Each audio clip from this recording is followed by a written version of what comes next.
بسم الله الرحمن الرحيم. الحمد لحضرة الجلالة والنعت لصاحب الرسالة. أما بعد،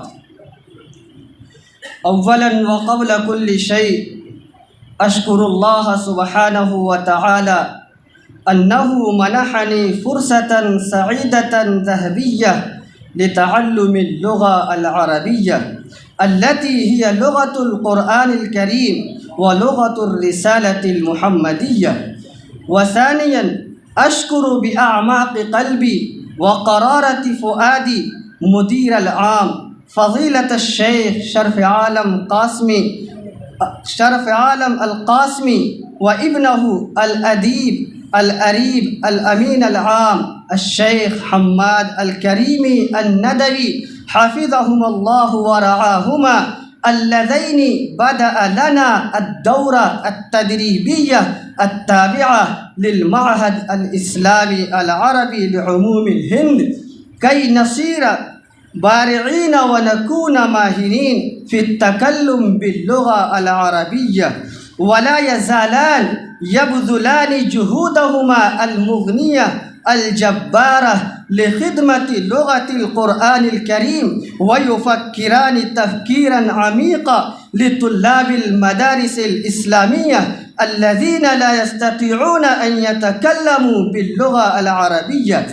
فلما سمعت عن شأن هذا المعهد الإسلامي العربي أردت أن أشترك فيه، فالتحقت بالدورة التدريبية التاسعة المنعقدة بالجامعة الإسلامية إشاعة العلوم أكلكوا مهاراشترا، واستفدت استفادا كثيرا وعلمت ما علمت، وإني فرحت فرحا شديدا بالالتحاق، واشتقت إلى الالتحاق مرة ثانية، فالتحقت مرة ثانية في هذه الدورة التدريبية العاشرة المنعقدة في رحاب مؤسسة مركز المعارف جودهپور راجستان.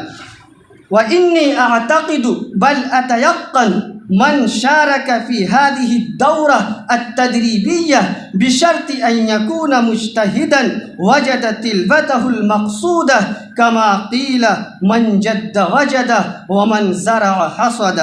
فألتمس بأدب واحترام من طلاب المدارس الإسلامية الذين لا يقدرون على التكلم باللغة العربية أن يشاركوا في هذه الدورة التدريبية التابعة للمعهد الإسلامي العربي لعموم الهند. وأخيرا أدعو الله تعالى أن يجعل هذه الدورة التدريبية أكثر نفعا ويتقبل جهودهما المكثفة لا حد لها تجاه هذه اللغة العربية ويجعلها وسيلة لسعادة الدارين. آمين يا رب العالمين. السلام عليكم.